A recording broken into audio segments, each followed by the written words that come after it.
কেমন আছো বন্ধুরা? আশা করছি সবাই খুব ভালো আছো, আর আমিও মোটামুটি আছি। খুব একটা ভালো নেই। ডক্টর বলেছে আমার সিচুয়েশান আস্তে আস্তে খুবই খারাপ হচ্ছে।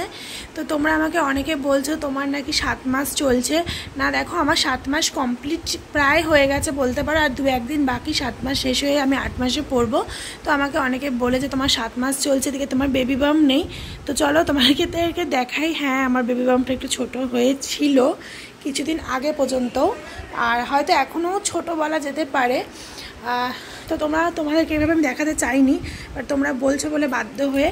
আসলে আমি আর কি একটু লম্বা চওড়া, তো অতএব ওই জন্য আমার না বেবি বাম্পটা অত একটা ভালো বোঝা যায় না।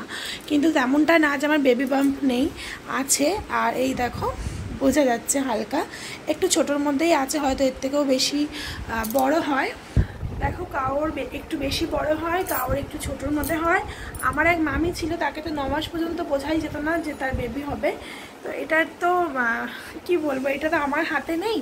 তবে আমার এমনি বাচ্চা ভালো আছে, আমার বেবি সুস্থ আছে, আমার রিপোর্ট সব কিছু ভালো আছে। কিন্তু আমার কিছু শারীরিক সমস্যা হচ্ছে, যেগুলোর জন্য মানে প্রবলেম হতে পারে। তার মধ্যে একটা হচ্ছে আমার হিমোগ্লোবিন প্রচণ্ডই কম, ওই 6 মতন। তো আমার কিন্তু ঠিকই ছিল, মানে ঠিক ছিল বলতে কম ছিল, 10 ছিল, তারপর 9.5 হলো, তারপর 10.5 হলো। এখন টেস্ট করে দেখা গেছে যে আমার হিমোগ্লোবিন লেভেল কমে গেছে, কমে 6 হয়ে গেছে। এবার এটা না একটা বিশাল বড় চিন্তার ব্যাপার। হ্যাঁ, হিমোগ্লোবিনটা মানে কারণ সিজার করি বা নর্মাল ডেলিভারি হোক, যেটাই হোক না কেন, তাতে তো শরীর থেকে অনেকটা বেশি রক্ত বেরিয়ে যায়। তো তখন রক্ত কম হলে কিন্তু রক্তের ঘাটতি দেখা যায়, তখন রক্ত দেওয়ার প্রয়োজন হয়।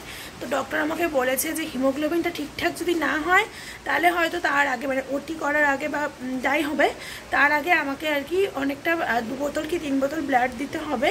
মানে ব্লাড দেওয়ার পর তারপরে আমার আর কি ওটি হবে। এবার এছাড়াও আরও কিছু সমস্যা আছে, যেরকম হচ্ছে আমার কি বলবো তোমাকে, থাইয়ের সাইডে মানে থাইয়ের চারপাশ দিয়ে প্রচুর ব্যথা, কোমর ব্যথা, সব কিছু আর কি, লোয়ার পোর্শন কোমর থেকে সবই ব্যথা, এমনকি পেটেও ব্যথা। তো ডক্টর বলেছে আমার নাকি আগে ডেলিভারি হয়ে যেতে পারে। মানে এটা হচ্ছে লেবার পেন ঠিক নয়, মানে লেবার পেন হওয়ার আগের মুহূর্ত। তো বললো যে আমার বেবির মাথা একদম নিচের দিকে আছে, তো আগামী 2 সপ্তাহে নাকি আমার ব্যথা যন্ত্রণা আরও বেশি করে বাড়বে, কারণ বেবি নিজেকে নর্মাল ডেলিভারির জন্য প্রস্তুত করছে। আমি রিসেন্ট ডক্টর দেখাতে গেছিলাম, তো ওখান থেকে আমাকে এটা জানিয়েছেন আমার হিমোগ্লোবিনটা সত্যিই অনেকটা কম। এটা খুব টেনশনের ব্যাপার। এবার আমি বুঝতে পারছি না যে উনি অনেক রকম মেডিসিন দিয়েছে, আমি আয়রনের ট্যাবলেটও খাচ্ছি, তো বুঝতে পারছি না কী খেলে আমার হিমোগ্লোবিনটা ঠিক হবে। তোমরা যারা আমার ভিডিওটা দেখছো, যদি আমাকে ভালোবাসো বা আমার ভালো চাও, তাহলে প্লিজ তোমাদের অভিজ্ঞতা থেকে জানিও কী খেলে হিমোগ্লোবিনটা ভালো হবে। তো আমি জানতাম যে বেদানা খেলে রক্ত হয়, তো বেদানাটা টুকটাক খাচ্ছি। তবে বেদানা খেলে না পটি শক্ত হয়ে যায়, এমনিই আমার পটির সমস্যা হচ্ছে, কোষ্ঠকাঠিন্য মতন হয়ে গেছে আমার প্রেগনেন্সিতে। তার মধ্যে বেদানা খেলে তো আরও প্রবলেম হবে। তো তোমরা যদি জানো তাহলে অবশ্যই কমেন্ট করে জানিও যে আর কি খেলে পরে হিমোগ্লোবিনটা মানে শরীরে রক্তের হিমোগ্লোবিনটা ঠিকঠাক থাকবে।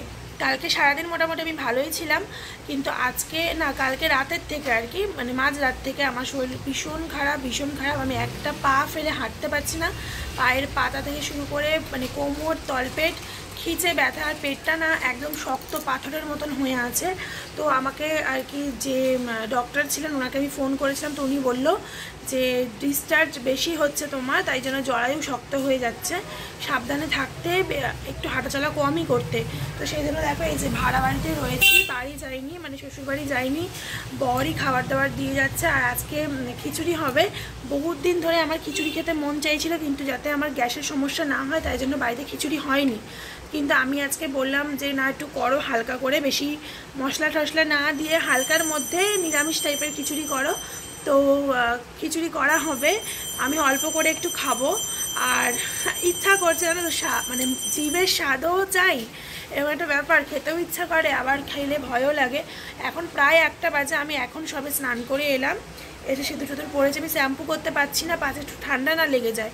প্রায় আমার 15 দিন হয়ে গেছে আমি শ্যাম্পু করিনি, জানো আমার চুলের অবস্থা কি আঠা হয়ে আছে চুলটা পুরো। মানে আমার তো এমনিতেই সর্দির ধাঁচ, আর প্রত্যেক বছর বর্ষায় না আমার ঠান্ডা লাগে, মানে আমার জ্বর হয়। তাই আমি ভাবছি এই সময় যদি আমার জ্বরও হয়ে যায় মানে সব দিক থেকে আমি মারা পড়বো আর কি, সব দিক থেকে আমার ক্ষতি হয়ে যাবে। সেই জন্য আমার 15 দিন হয়ে গেছে আমি এখানে শ্যাম্পুই করিনি। তো একটু ওয়েদারটা ঠিকঠাক হলে শ্যাম্পুটা করবো, কারণ চুলে শ্যাম্পু করি সপ্তাহে 3 দিন, সেখানে 15 দিন হয়ে গেছে করি না।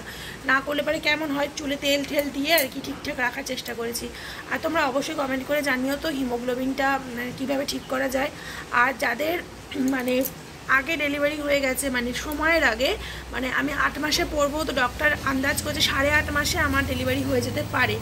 তো সতর্ক থাকতে বলেছে, তো সেক্ষেত্রে একটু টেনশানে আছি।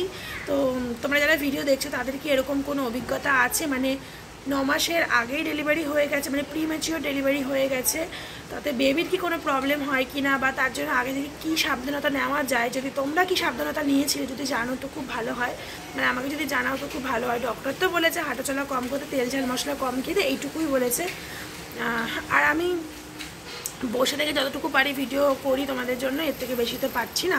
আর ওই যে আমার বর চলে এসেছে খিচুড়ি নিয়ে, তো তোমাদেরকে দেখাবো আর খিচুড়িটা দেখতে কেমন হয়েছে, আর খিচুড়ির সাথে আর কী কী পাঠিয়েছে মা, মানে শাশুড়ি মা কী কী পাঠিয়েছে, চলো তোমাদেরকে সেটাও দেখাবো। তো এই দেখো, এটাও বাড়ি থেকে পাঠানো হয়েছে আমার জন্য, এই যে একদম সুন্দর খিচুড়ি। বর্ষাকাল, বাইরে বৃষ্টি হচ্ছিল কিছুক্ষণ আগেও। খিচুড়ি, তার সাথে আলু ভাজা, পটল ভাজা, ডিমের অমলেট, আর তার সঙ্গে আছে পাঁপড়। যদিও বা এতটা খিচুড়িও আমার লাগবে না, এতটা পাঁপড়ও আমার লাগবে না, তবে মা ভালোবেসে দেখো বেশি বেশি করে দিয়ে। মা ভাবছে যে আমি তো এখানে ভাড়া বাড়িতে রয়েছি, যদি আমার কম পড়ে আমি তো চাইতে পারবো না, তার জন্য বেশি করে দিয়ে দিয়েছে আমাকে। তো চলো এটা খাওয়া দাওয়া করবো। আর আজকের ভিডিও এইটুকুই। প্লিজ তোমরা যেগুলো জানতে চাইলাম সেগুলো আমাকে একটু কমেন্ট করে জানিও, তাহলে আমার খুব উপকার হবে। আর ভালো লাগলে তো লাইক করে দিও। টাটা।